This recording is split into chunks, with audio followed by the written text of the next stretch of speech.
Thank you for listening to this podcast from TRE, Talk Radio Europe, your voice in Spain and around the world. For more information, please visit tre.radio.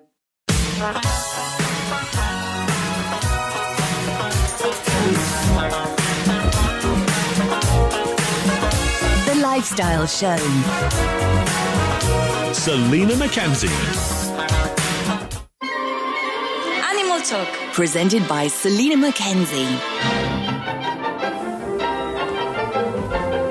It is me, Selina MacKenzie. Good afternoon and welcome to Animal Talk, the programme where curiosity runs wild and the animals do the talking. As always, we've got a brilliant panel with us, ready to answer your questions, serious, silly and anything in between. Joining me today, as always, is the lovely Nazli, who knows more about animal behaviour than most animals themselves. Welcome, Nazli. Thank you. And alongside, we have Kay, who spent years studying cats and still isn't over how strange octopuses are. Welcome to the Hello show. there. Hi. And finally, we have Elise joining us, who reminds us that humans are animals too, just with better PR. Welcome, Absolutely. Elise. Hello. And if you want to join in, here's how. To contact TRE 52 78 4000. Email studio@tre.radio. Send us a WhatsApp on +34 645 99 67 95. Now, we were, of course, supposed to be doing this show last month, but the rain stopped play, and the subject was going to be how to look after your animals in the cold, which doesn't really sort of resonate now. It doesn't really make sense. But I do want to talk about one thing. Is there, like, for example, when it is a bit cooler, which it still is there a temperature of water that you should have for your cats and dogs, or is it just normal cool temperature? Yeah, just normal Room temperature. Outside temperature. Yeah, it's more for the summer that you want it cooler. Yeah, but in the winter, it's not really need to warm up the water. Okay, Yeah. talking of Really water, freeze. see what I did there? Over to you, Kay. Tell us about cleaning your food and water bowls. I just think it's really important for people to think about these things when they're feeding their animals, because I have noticed that a lot of people, they don't actually clean their food dishes and water dishes that well. And I think it's important to say this, because if you imagine us when we're eating, imagine someone offered you food on a dirty plate. Oh, gosh, I mean, animals are really clean, cats and dogs, and they want to eat. And not just that, they want to eat from a nice plate, of course, that's clean. But also, we have to think about the bacteria, and you have to think about meat, like cat meat and dog meat and things like that. And it's really bad for them. And also the water. You really, really, really need to change your water very regularly. And now it's getting warmer. You will find that obviously when you put your dog bowls outside and the sun's shining, it can go green quite quickly. So it is important to also change your water often when you've got water outside, and also inside. Now it's getting warmer with this, we get ants, don't we, and problems with ants.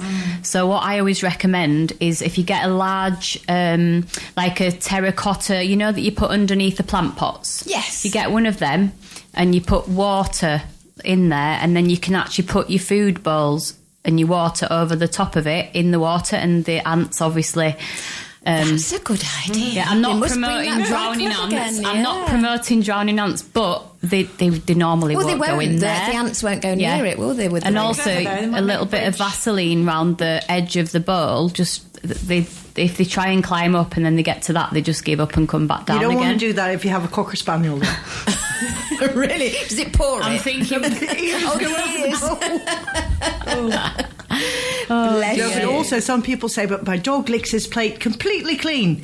Yeah, to your eye, Yeah. it will be clean, but it's not clean. No, of course. Yeah. Of course. So it is important to clean our animal bowls, please. It's interesting because I remember years ago hearing a certain person on Talk Radio Europe, actually, I won't say their name, but a certain person on Talk Radio Europe saying that dogs will never drink bad water.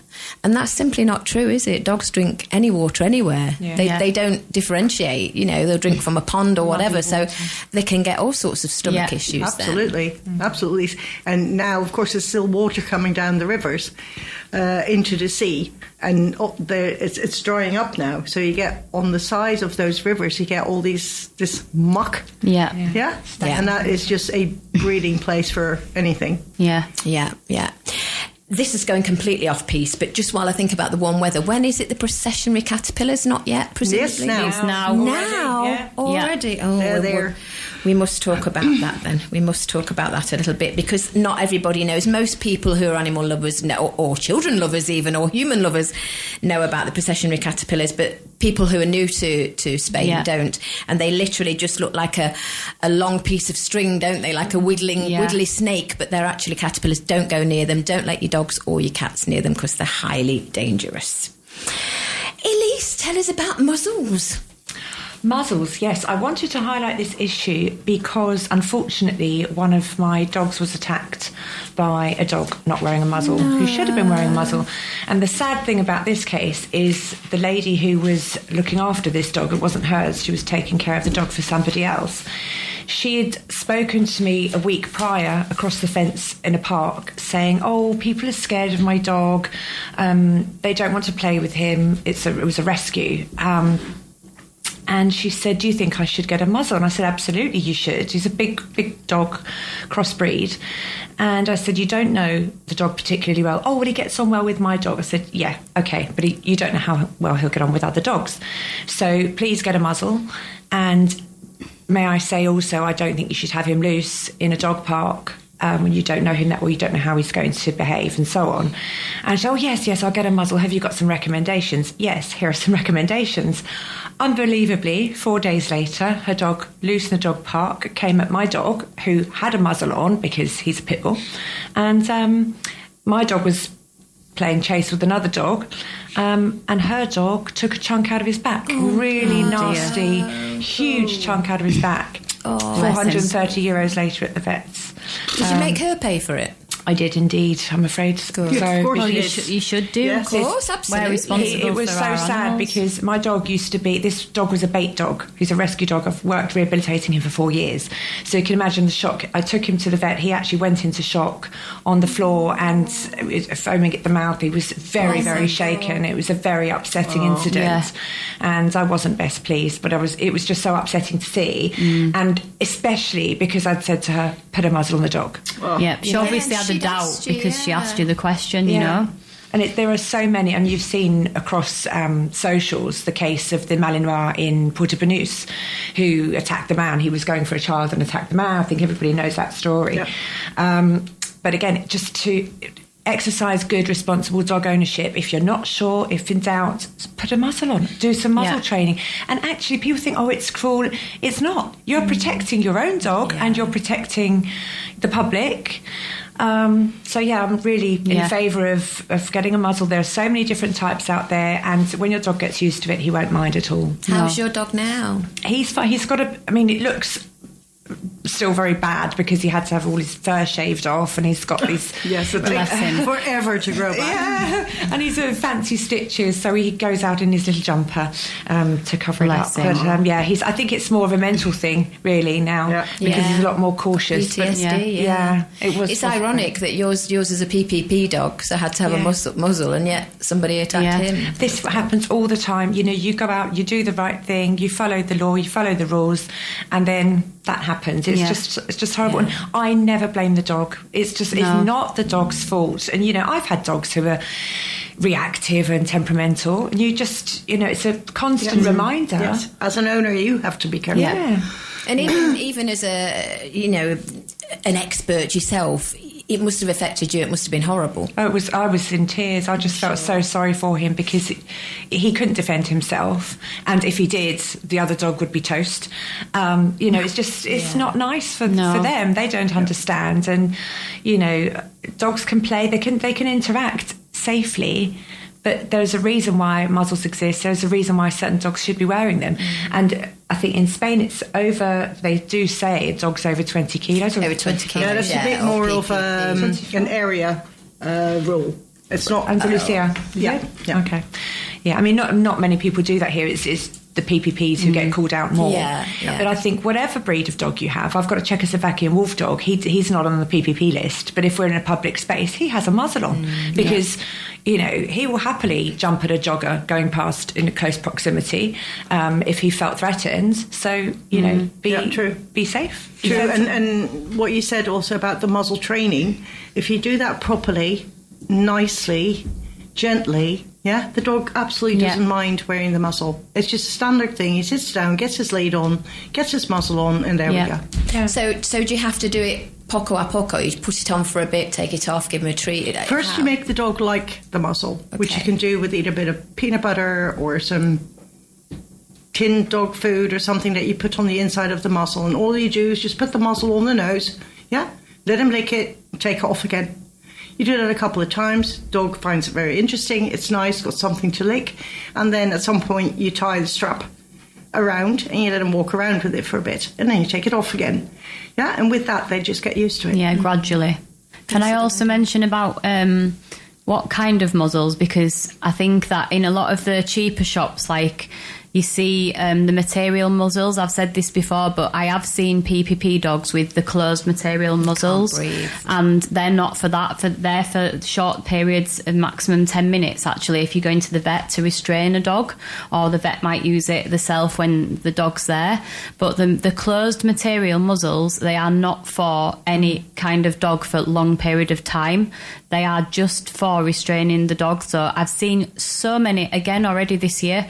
We've had a few nice days, haven't we? I've told the last, today and yesterday, I've seen people walking the dogs, and I actually said something to a lady yesterday, but she just didn't realise, and she had a PPP dog with a very closed muzzle, all material all the way around. Well, dogs need to open their mouth for a start to sweat and pant. So that's the only way they can cool down naturally. And I think a lot of people don't realise this. Are they the basket ones? No. So what it is, it literally looks like a piece of material that goes around the nose. Yeah, I'm saying the ones that you should use. Yes. Right, the ones that you should use is the basket ones. Yeah, the Baskerville's a really good one. Baskerville is the best. Absolutely, fantastic because it's rubber. Yeah, that means it's a little bit flexible, and it also has a middle strap that goes over the head. Yeah, so they can't pull the muzzle off. Yeah. They've got a new one out, actually. I call it the Invisalign, but it's called something else. And it's actually very clever because it's see-through, it's clear, so it doesn't look so offensive. And I use that for my wolf dog, not for my PPP, because that doesn't have the middle strap. But it's a very cool-looking muzzle. Yeah. And it's got a lovely fabric part for the middle section of the nose if they're prone to rubbing or trying to get it off. Okay. Yeah. It's quite spongy across the bridge of the nose. But the actual muzzle part, it's hard plastic, but it's very very strong. And it looks good. It looks very good. Yeah, we know so much more than we used to 20 or 30 years ago about how to look after the dogs. Just one quick question. I'm just thinking about something that happened at home, and I wondered if you ever have to muzzle cats, because my husband, bless him, is taking care of a cat outside our house, and it's a very poorly cat. It can barely see. It's very skinny, but he's put an old dog bed down for it with an umbrella on the top. And he's not necessarily a cat lover. We've always been dog lovers, but he said, I can't stand to see this poor cat suffer. So he's bought some cat food, and he feeds it every day, and it's really getting well. But every time he goes near it to put the bowl down, it goes, obviously, because it's a feral cat and it's scared. And he said, I'd like to take it, we don't know if it's a him or her, to the vets to get her eyes checked, its eyes checked. He said, but he or she won't let me anywhere near it. Trap. Is that the best way, a trap? We'd never No way will you get a muzzle on that cat. Yes. No, I was Absolutely not. No, I was thinking to trap it first, but then, like, to bring it, say, if I bought it to you, for example, how could you handle it without muzzling it or something? How could we transfer it into another cage and then we sedate them directly? Oh, you sedate them. Okay. Well, we don't want to die, thank you. You have these cats that are a bit in the middle.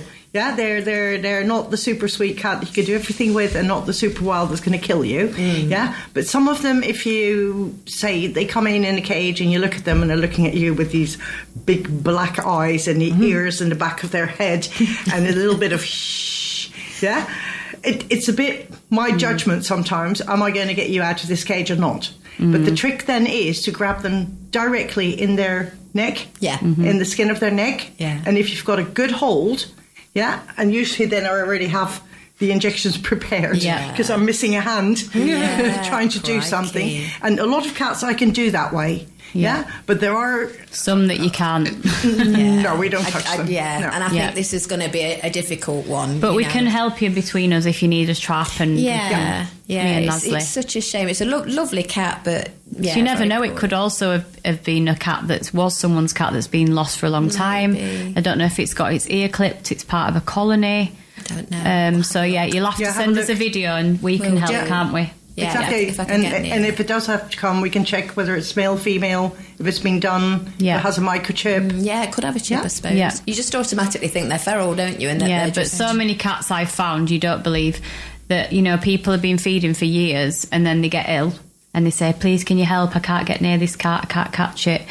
And then in the end, when I catch it, it's like some cats have been missing like 5 years. I actually once found a cat, you're not going to believe this. It had been missing 14 years and I found a cat with a microchip. Wow. Now, sadly, the cat was ill at this point. Yeah, it was old. I had to take it to the vet.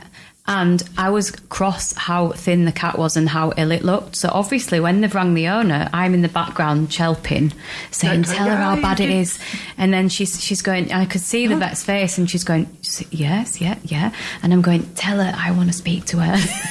It's so bad. And then I spoke to her and she went, can I just tell you, I've had 4 children since this cat and I've been divorced 2 times. I lost the cat 14 and a half years ago. Don't be angry with me. Someone must have taken the cat from where she lived in Marbella before, moved house, had the cat for years because it was friendly, and then obviously it come to the end of its life because it was very old. It could have, I think in the end she lost it when it was 1 year old, so it was 16, and obviously the cat was really poorly and the vet had to put the cat to sleep, but it had kidney failure and everything. But she was actually really sad because, even though it's such a long time. It was her cat. Microchips, her cat. Yeah, thank goodness she had the same phone number. Exactly. And unbelievable. Very true. Unbelievable, but then, Very true, and she was still in the country. Yeah. Well, we need to take our first ad break, but we'll be back on the other side. This is Talk Radio Europe. Animal Talk, presented by Selina MacKenzie. We all know what that is. Donkey. Yay! Well done, ladies. Well done. I've never got one right. No, we need to remember, we need to get Archie. We need to put Archie. do. I've got lots is of he recordings talking? now. Oh, yeah, he's talking all the time. Is he? Yeah, it's very Too funny. much. He said to me the other day, I was in the bathroom and he looked at me and he went, what are you looking at? In a Yorkshire accent. It was so funny. I thought, oh my goodness, I wish I'd have been able to record that, but I've got lots of recordings of him talking. Just to let our listeners know, this is not Kay's husband. This is a bird we're talking about. He's a parrot. He's a parrot. Yes. Right, now, I had a couple of emails during the week from people saying I can never get my emails or WhatsApps read out on Animal Talk. That's because we run out of time. So I did say if you want to send them to me first, we will read them first, which I am going to do. So the first one is from Jason in Gibraltar, and he says, my dog barks every time someone comes to the door. I know she's trying to protect us, but is there a gentle way to teach her to stay calm when visitors arrive? Good question. That is a good question. It is. It's a very good question. Over to you, Elise. Good question. Who wants to answer the good question? We were discussing this prior, and unfortunately, dogs bark, especially when there's somebody at the door. This is not a new thing. He won't be the first or the last. But we did say, didn't we, Nazi, that patience is key. And for me, I think consistency. And I say this as somebody who is totally inconsistent. There's a knock at my door. When I have 8 dogs, there's 2 who are barkers. And they will set everybody else off. The one thing that's helped, I mean, you do have to be consistent. You every single time bring them to, if necessary, put your dog on a leash and, discipline them, correct them at the time. No, that's not how we're going to behave.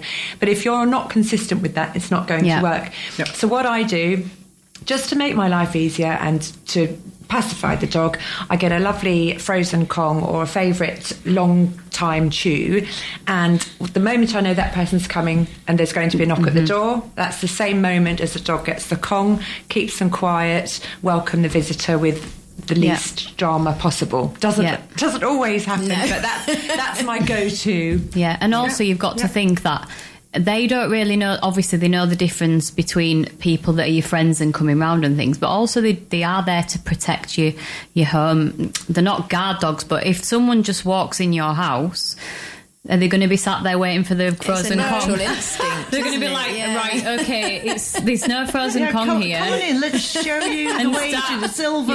Wagging the tail like. So you have to also think they are animals, they are dogs, they're doing their job, and that's their way of communicating with each other and with us. And if the people at the door don't like it, then they'll just have to leave. I have to say, I've also adopted the let them theory with my.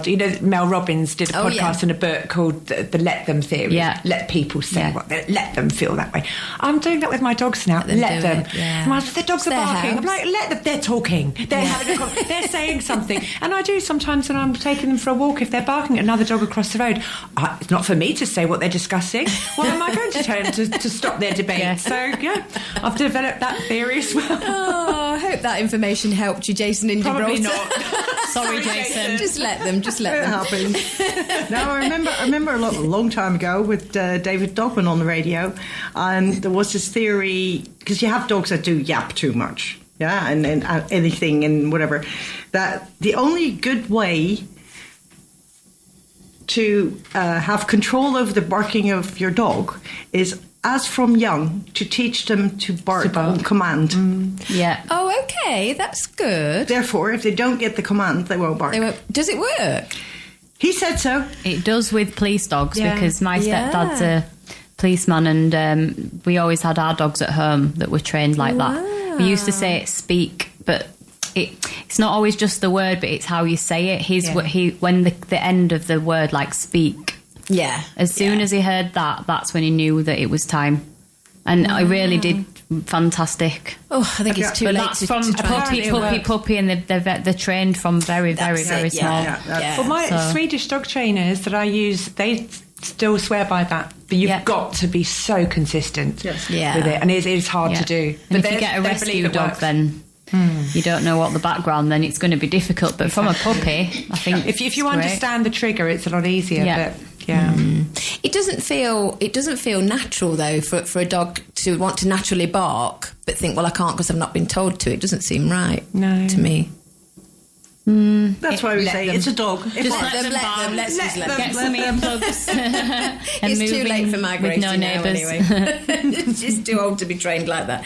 The next one is from a lovely lady called Liz, who is listening, or she says she listens in Cornwall in the UK, and she said, I volunteer at a local rescue centre, and I often see dogs who've been returned after adoption. What are the most common mistakes new owners make when adopting a rescue dog? I expect that can be for you again, Elise. Hi, Liz. Thank you for your question. Yes. Unfortunately, so many do get returned because people have not given the time or the patience or the understanding that dog needs. And I do think rescues play a big part in this because, we've got our own AIMS dogs in our sanctuary in Seville, but we look after 7 or 8 rescue centres across the coast, and they all do adoptions differently, and quite often they need people adopting. Some are very experienced, but others, first time adopters, they need quite a bit of hand holding, and I imagine Kay's very good at this with the cats and the aftercare. You can't just expect somebody to take a dog or cat and know what they're doing. So I've had people on the phone to me at God knows what time of night saying, but it's doing this. I'm like, okay, now you need to do this, and they panic. And their knee-jerk reaction is, this isn't for me, I can't cope with this, the dog's got to go back. I'm like, no, you've got to give it time. And people say there's 3 days, 3 weeks, 3 months, and so on. Yes. But I think every dog is different. I always look at each case on a case-by-case scenario and talk to that adopter to make sure that doesn't happen. Yeah. And also, dare I say, doing the due diligence beforehand. Is this person able to cope with the needs of this dog or cat? Very important. Yeah. Interesting Yeah, stuff. exactly. You don't rehome a Malinois to grandma. Yeah. No. Yeah. No, I know what you're saying. And then this one, I like this one. Hope that helped, Liz. From Dave and Frigliana. He said, "Hi, I rescued a lovely dog last month, but I'm starting to suspect that he actually rescued me instead. Is it normal that he now sits on my lap during Zoom calls and acts like the CEO of the company?" Oh. Yes, it is. What a Yes, lucky it's dog. Sweet. So cute. That's a nice positive thing to hear. We like that one. Yeah, we do. Had a couple more WhatsApps in. If I turn to the computer, Paddy in San Pedro said, "Elise, what is a frozen Kong?" Sorry. I don't suppose everyone knows. It could be anything, couldn't it? Yeah. So, a Kong toy, I swear by these. They are absolutely brilliant. Any good pet shop, and a lot of vets stock them. They are made of super strong rubber, and you can insert items. Food items. You can insert food items into the Kong, and it's good enrichment for the dog because it uses all their senses, and they have to keep the Kong in place. Yeah. It wobbles around a bit, and they use their nose to try and snuffle out whatever's inside, and then they use their tongue to try and retrieve said treat. The reason why I freeze mine is because it takes them a lot longer, and in the summer it's such a refreshing treat for them. It's a really good idea, this. Yeah. And there's a Nature Canine brand do little balls. They're like the size of golf ball sized meat snacks that I just take those out of the bag and put them in the Kong and leave that in the freezer and give it to them when they're ready. Yeah. And they You put the Then it's whole less Kong in work. the freezer. I do, yes, and they, That's a good especially idea. when it's hot weather, they love the Kongs. Yeah. But they don't have to be frozen. I only do that because it lasts longer. If you've got pate or peanut butter I or know, something. but Or the special Kong filling. Yes. Well, can you get that? Because I tried in summer with a Kong, and I was putting pate and peanut butter and things, and she just licked it all out and got it all over the carpet. She just made such a mess of it, which is why I like the frozen idea. Yeah, that's a good idea. You can get the proper stuff that properly fits, can't you? Exactly. You can do all Now, sorts. the Kong is not a cheap toy. No. Yeah, No, especially if they you are have a big they dog. are So I can imagine that there are people that don't really can afford that. There's a other way to do it. You have these marrow filled bones. It's like a real bone, but then calcified, and they're filled with a special filling. Yes. Once that is empty, you can fill them yourself. Yeah. Fill in it, yeah. What I do is I get a piece of aluminum foil. Underneath, I put in a bit of sausage, a bit of yogurt, a bit of banana, a bit of sardine or tuna, and then another layer of yogurt, Greek yogurt, and then 2 little pieces of sausages on top, and stick that in the freezer. I'm coming for dinner at your house, Yeah. Nasli. Can I also say that Kong do cat toys as well?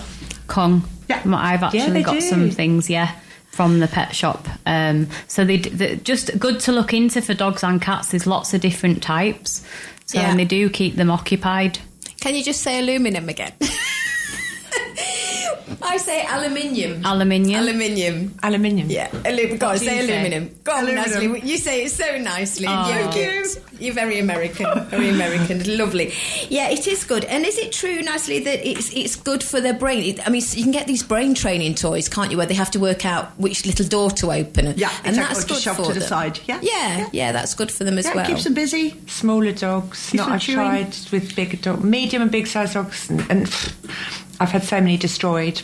Have you? Yeah, I have. It was so disappointing. And Licky Mat. Licky Mats are fantastic as well for smaller dogs.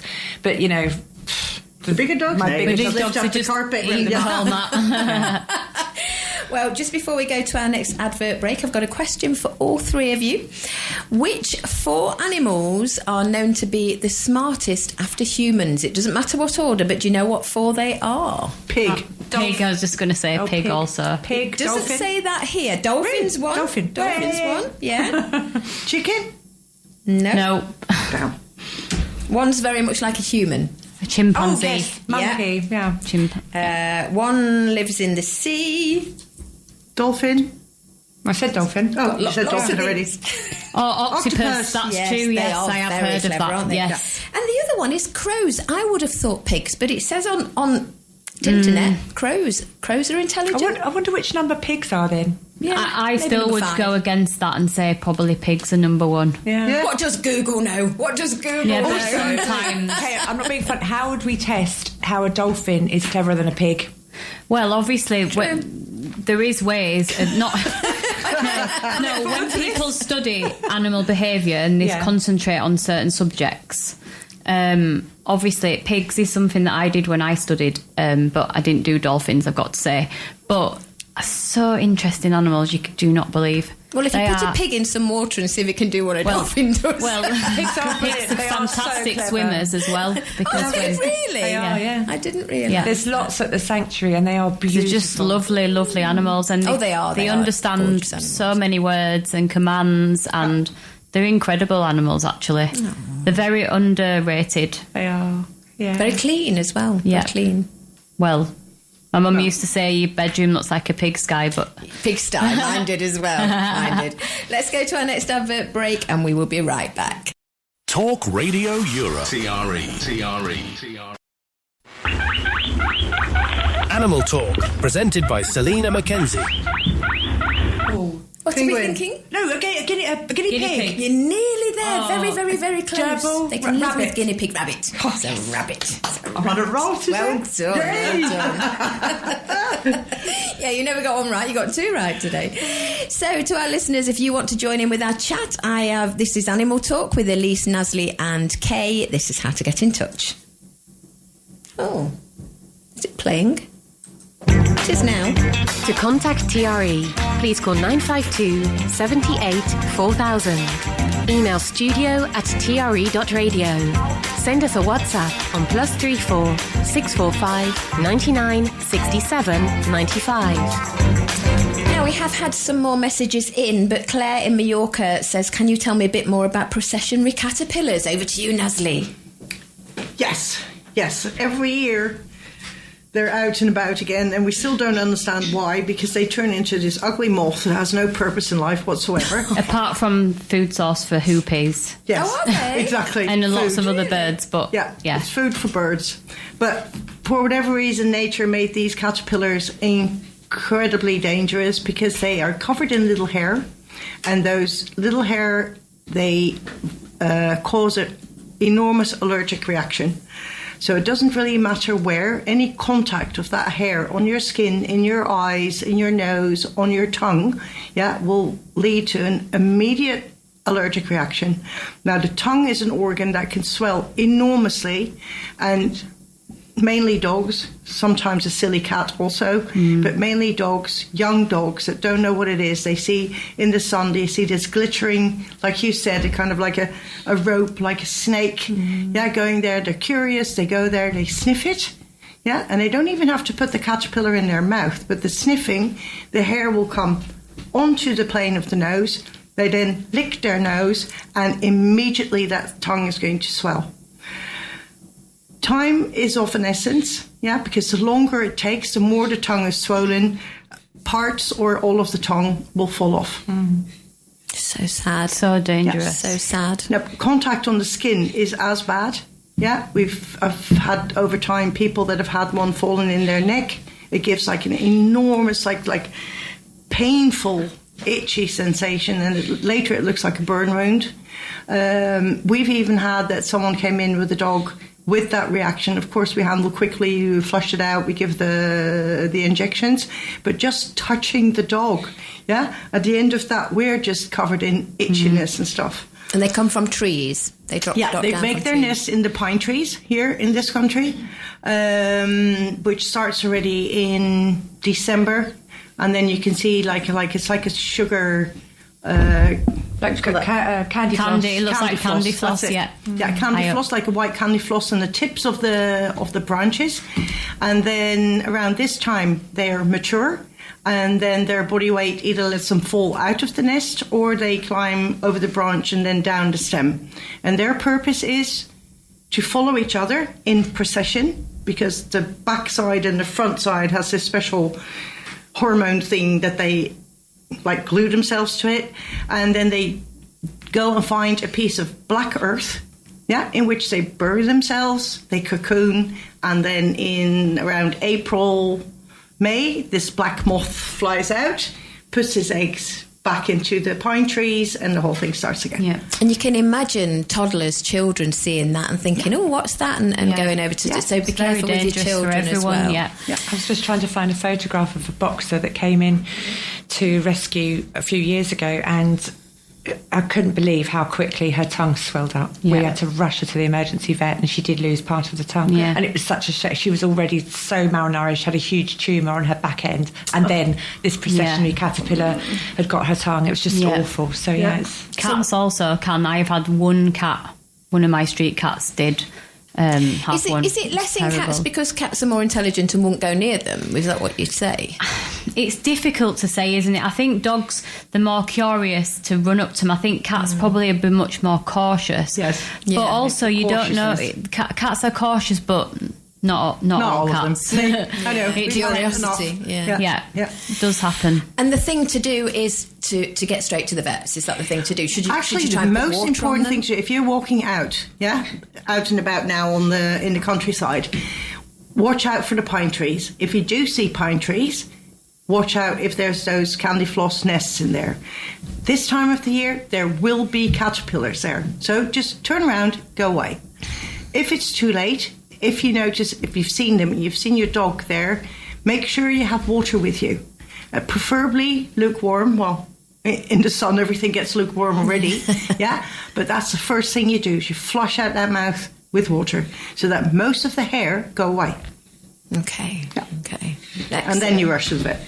Oh, I'm glad I mentioned it. I didn't think it was yet, actually. I didn't think it was for another few months, but it's definitely now. I was going to mention it anyway. Yeah, good. Okay. Well, anyone that wants to know any more about that, do let us know, because it's a very important subject. Now, onto the WhatsApps and emails. Excuse me. I've got one for you, Kay. I don't know who it is. Your last two digits of your WhatsApp is 67. Not sure what the name is, but this person wants to know, why do cats need, as in K-N-E? Yeah, making biscuits, as we call it. Oh, making biscuits. Yeah, making biscuits or dough. Yeah. Well, obviously that's from when they're kittens. They do that to stimulate on the milk flow on the mother. But actually, as they get older, they continue to do it because they feel comfortable and safe. And actually, it creates endorphins. She knows I can't say endorphins. Last time I was like, it's like me with Leishman nose. That one. Endorphins. Endorphins. And even cats that are very old, they do it the whole life. I mean, they're literally making biscuits, as we call it, because not a lot of people, if you say, what does it mean, a cat needing, they think, what do you mean? Needing what? But it is literally, it looks like they're just making biscuits, and they like to do it on blankets, they like to do it on cushions, they like to do it on their human. Just like they're getting comfortable, isn't it? It's like they're making their bed sort of thing. Yeah. So and it's some of them even thing. start suckling. So, yeah. Oh. Yeah, at the same time now. And then you get the purring, and then there's endorphins and just coming out of their ears. But you know when they're doing that they do feel safe and comfortable. Yeah. And lots of cats do it even till the day that they die. They do it, even old cats. My old cat's 15 and she does it every day on one blanket. She loves it, and it's so nice to see because she must feel so relaxed and settled to still do that. Yeah, that's nice. So yeah, that's why they do it. There's your answer. So, the person's name is Maeve from the Costa Blanca, and she said, can you also, and you love this one, can you also ask Kay, should I keep my cat indoors? Well, you're a woman of your own heart. Do you have an hour? I'll put it really short because I know we don't have too long, but everyone has their own opinion on whether they should let the cats in or out. My opinion, and the opinion of lots of animal behaviourists, is for their own safety and for the safety of other animals and wildlife, I prefer to keep my cats indoors. I don't want my cat to get run over. You know, people say, well, you know, I can put a tracking collar on. Well, it's not going to stop your cat from getting run over. There's so many different things. Yeah, people do say that to me, though, when I say you should keep your cat in. It's just going to squash your tracker. Exactly. Yeah. I mean, I could go on for forever about this, but I feel so strongly, and I don't think anyone will never change my mind about this, my opinion on this. My cats are my family, and I would, if anything happened to any of them, because I'd let them out and something had happened. You know, not a lot of everyone likes cats. There's lots of neighbourhoods where, you know, they don't like cats in the garden and they might put poison, and you could go on forever. But in my opinion, I don't think that you should let your cats out for their own safety. One, for the safety of wildlife that's obviously native and they're killing billions of birds and other insects every year. And as a responsible cat owner, I don't let my cat out for that reason, and I don't want anything to happen to them. But there is many other things that I could tell you, but we'd be here for days. Well, I guess what I would say is, as long as the cat, I mean, I don't know a great deal about cats, but as long as the cat's getting what it needs, as long as it can get fresh air, as long as mental it can run stimulation around, in the house. Yeah, I mean, there's so many things that you could go into. House cats can get as much mental stimulation as if they go out. It's all down to you as a cat owner. And if you want to adopt a cat or have a cat that's going to be indoors, you do have to look into all the things that they're going to need and their needs. So before you do get a cat and you do want it to be an indoor cat, then you need to look into these things, read up about it, because it's very, very important that they have mental stimulation. Yeah. And I suppose if you're not getting a kitten, then get a cat that's already been living indoors, and then it's not. I mean, I don't think it'd be fair if a cat's been living outdoors and then bringing it indoors. Honestly, I've got a cat that lived outside for 7 years. Really? And she's been an indoor cat for 6.5 years now, and she's absolutely not interested to go out. So because she's got enough mental stimulation in the house, she doesn't feel the need to want to go out. Yeah. Like we're talking earlier about the food and times, and you know, they want to be around. Well, cats are they love food, don't they? They have in their nature, they have their hunting instinct. Of course. Yeah, and if you don't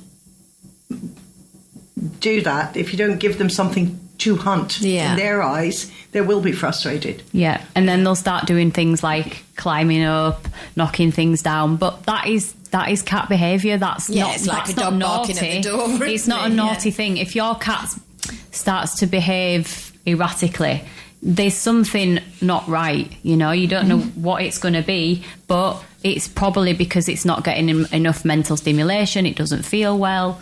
So if you're ever worried about your cat acting not normal, then I think the best thing is always to go to the vets and check that there's nothing health reason. Yeah. And there's some lovely catios that you can build now, aren't there? Catios. Catios. Like you can build, onto your house, so they are outside without being outside. This is amazing. So free without being free. Yeah. And I really like that idea. Mr. T's going to have a job on his hands. I can feel it coming. We've already been down. Well, all my terraces are closed off like a catio anyway, but some of if you've got a house, I mean, there's some fantastic designs that you can do. I've seen so many programs about them now. They're quite popular, aren't they? Yeah, especially in England as well. Very cool. Yeah, you can make it even more entertaining than the real outside world. You can. Yes.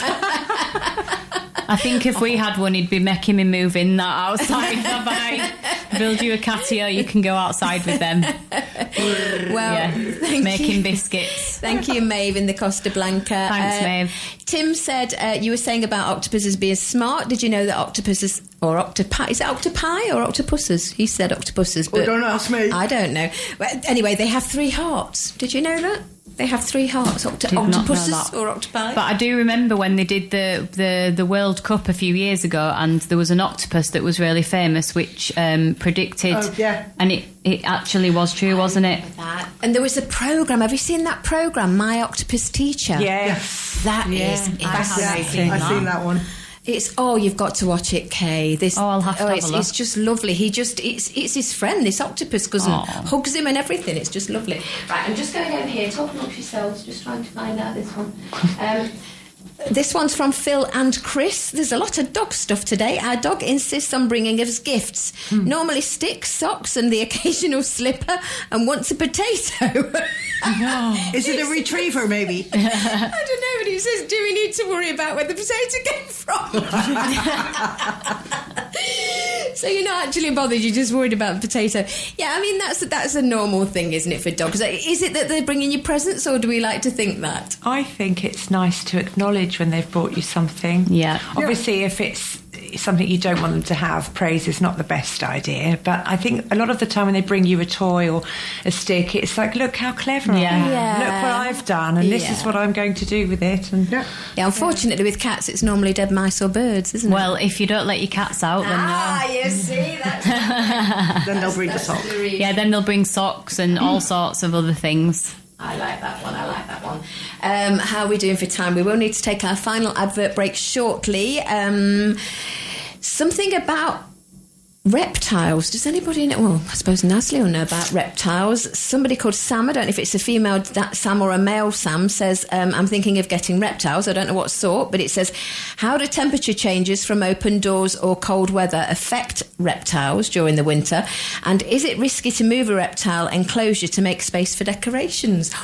I don't know. Do we know anything about Well, reptiles? for one, they're cold-blooded animals. That means their environment temperature causes their temperature. So when you have them, you have to have, in the cold, you have to have a terrarium in which they can be kept warm. So you can't just get your snake and put it outside in the cold. It's not going to move. It's not going to function. It's not going to eat. It's quite complex having reptiles. Yes, it's complex. And beware, they are not on the positive list. Yeah, Oh, so of according course. to the law, you're not even allowed to have them. We had one. We had a leopard gecko. Did you? My middle daughter had a leopard gecko called Zeus, and he was adorable. Yeah, and we had the heat mat, the lamp, everything, cute, and they are quite high maintenance. Yes. Very interesting. If you're really into reptiles and you know what you're doing, they're fascinating to Also observe. what to feed them. Yeah, how to Yeah, And look that's not into fun. it. Mealworms, Yeah. live Crickets and crickets. stuff. It's not. I think great. the best thing to suggest is if you're going to want to adopt a reptile, then I definitely look into it quite a while before you do it. Yeah, to make do sure that, that do everything's that, Sam. got the Absolutely. needs. Do that, Sam, Yeah. and check as well if it's on the against the law list, whatever it's called. Just be careful about that. We do need to take our next advert break, and then that is almost it for today's show. Talk Radio Europe. Your voice in Spain. Animal Talk, presented by Selina MacKenzie. We're back.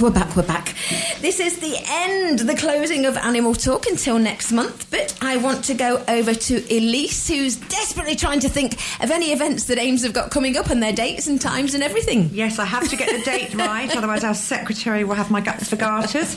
So, the next event we've got for AIM Sanctuary is on the Thursday, the 18th of June, and we've got Royal Ascot Ladies' Day, which will be great fun. You can place your bets and have a tipple, and it'll be great fun. So do come along. That's at Small World Cafe.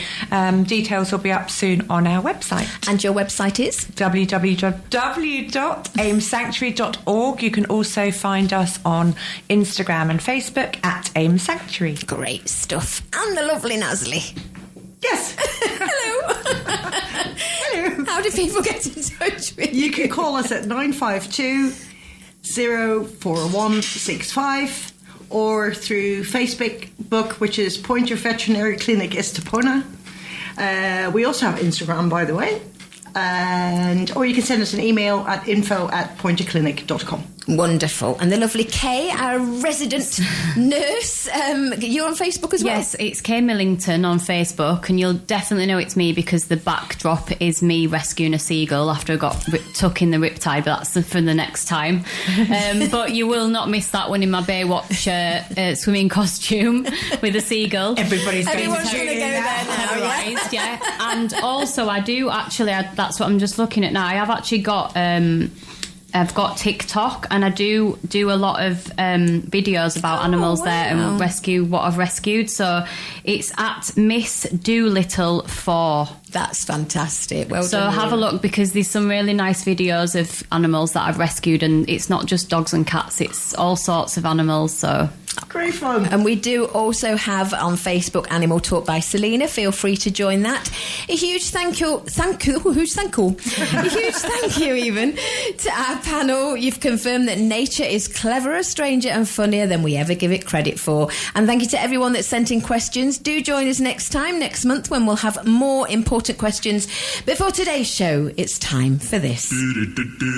Goodbye, sweetheart. Well, it's time to go. We're back tomorrow with another show. Well, unless we're fired, we'll talk to you then. Goodbye, sweetheart. Goodbye. Give yourselves a round of applause, ladies. thank you. We will be back next month with more Animal Talk. You've been listening to a TRE production. If you've enjoyed this programme, there'll be another episode waiting for you next week, right here on this platform, where you can also access our extensive back catalogue of shows and interviews. For more information on our live programming, social media channels and apps, and how to contact Talk Radio Europe, please visit TRE.radio.